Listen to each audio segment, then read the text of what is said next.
Hi club members and parents, it's me again, Miss Deb, and instead of a craft today, we're going to do something a little different. Since May is Asian Pacific American Heritage Month, we are actually going to go through some real basic Japanese. So we are going to cover numbers 1 through 10 today. You're going to see them written in two forms of the Japanese language. One is kanji, which is typically more elaborate and people would call it fancy. There are more strokes and it's more complicated in general, except for the ones we are going to cover today are a little simplified. The other one is hiragana, which is usually one of the first forms of calligraphy from Japanese that you would learn in a Japanese language class. And those are the ones I'm going to show you stroke orders for because they are simpler and easier. So without further ado, we're going to get started, but before we do that, I am going to recommend a book. This is Japanese Hiragana and Katakana for beginners. Katakana is usually used for words that are not Japanese or traditionally Japanese from their language. So words like names of countries and stuff like that. But we're not going to talk about that today. But this is a good book. It shows stroke orders and stuff like that, and has space to practice and things. Recommend that if someone actually is more interested in learning Japanese.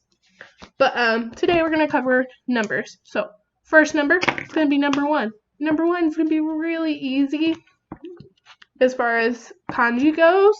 So this is the kanji. It's literally one line. And then we have the hiragana, which is ichi. And here it is in romaji, which is using English characters to help pronounce the words. It's not 100% accurate, but it helps. A lot of people find help with that. Some people find it more challenging to use. Do you? So that is what they look like. Next is our stroke order. So our step 1 is with our E. So E with a little parenthesis with a hook on the end. The next one is adding the other half of that parenthesis, and then we get to chi. So we have our E. We do a slightly slanted line as if you were making a T, and then you come through that line, and instead of completing your T all the way down, you curve it like you're making a B without the follow through all the way down. And then we have E, chi. So number 2. Number 2 in Japanese is ni. So we have our short line and a longer line for the bottom. And then we have our hiragana for ni. So next step is our stroke order. So our stroke order, you're going to go down like you're making an L and make a little hook. And then you're going to make your hook again. And then for step 2, you're going to make a line slant towards the top. And then step 3, you're going to add your little curve at the bottom, and then you have ni. All right, and number 3. Number 3 is san. So you took your lines for number 2 and number 1, and you've added a third one up top. Then san. So the stroke order for that one is you make your line across, again, like you're making a T with a little bit of a slant. Then you go down and make a hook. And then you make a little smiley face. Then you add your sound. Your shouldn't look like an H. My Japanese teacher drilled that into our heads. It should not look like an H. Do your best. It's really hard to make it not look like an H. And even I'm not perfect. Alright, number 4. And no, it's not 4 lines. I know that's what you're thinking. It is not 4 lines this time. So our next one is shi, or 4. As you can see, again, I didn't lie to you. It is not just 4 lines.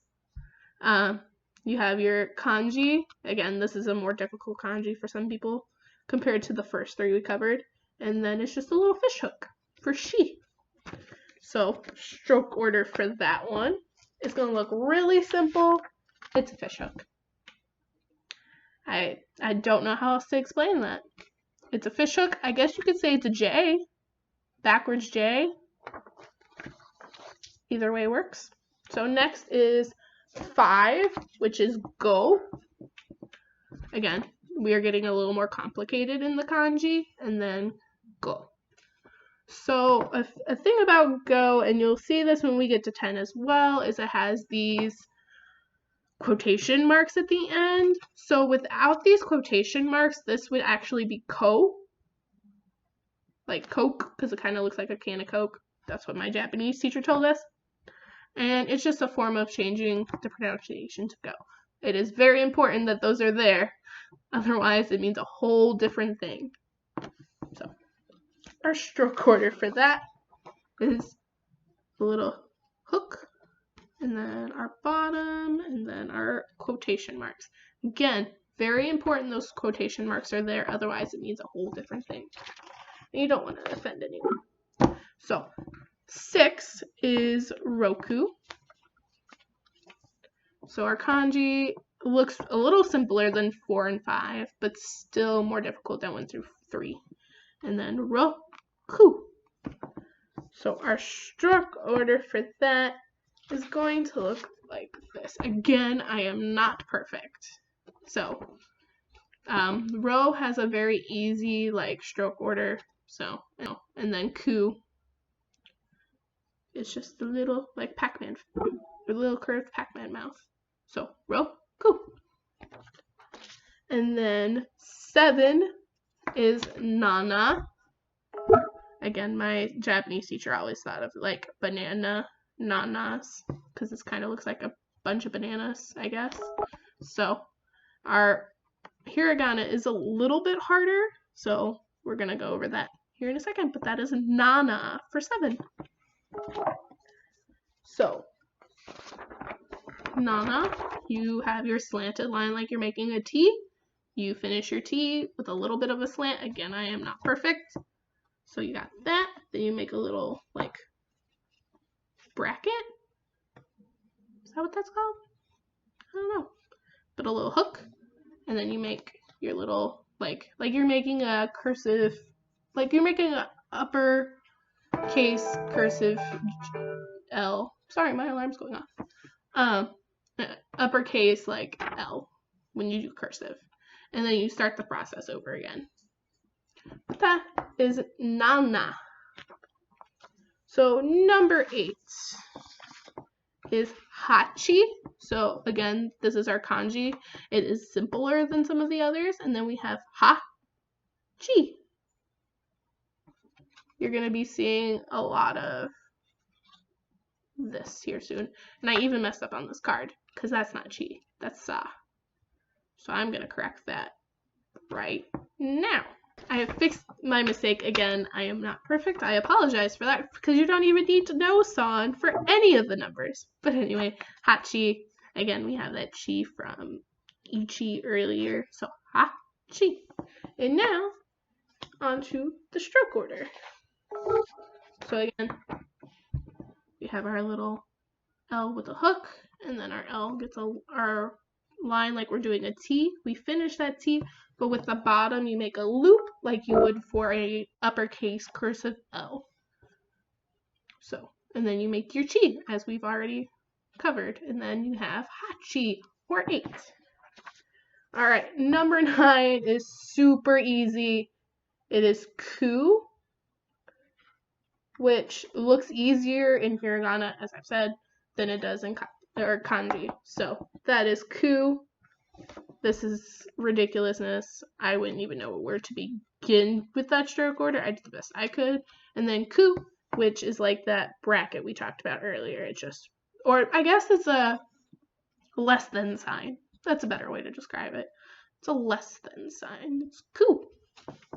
So for ku, it's just as easy as that. All right, we are on to our last number. Get my papers out of the way.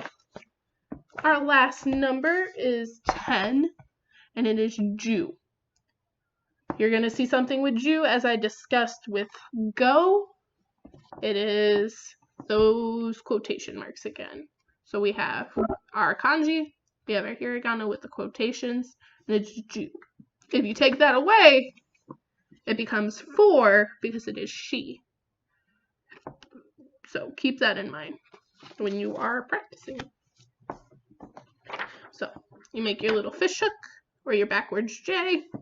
Step 2, you add your quotation marks and you have Jew. For numbers higher than 10,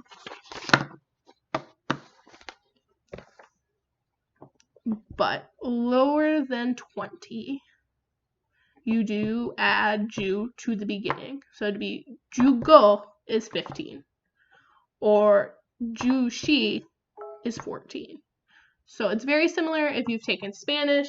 You just add the 10 character and pronunciate character sound and the number. So that is all I have for you guys today. Remember, it is Asian Pacific American Heritage Month for the month of May. I'm gonna hopefully be able to do more Japanese videos if you guys enjoy it. If you're interested, there are plenty of books on the internet that will help you. For example, this is Japanese hiragana and katakana for beginners. It's worked for me. It even comes with a free CD-ROM included. I don't know what's on that because I haven't used it. But there's other work in here too.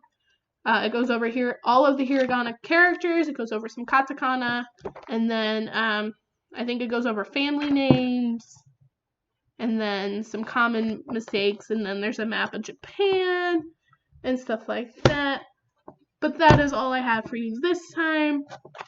So stay happy, stay healthy, and wash your hands, guys. Hope to see you soon.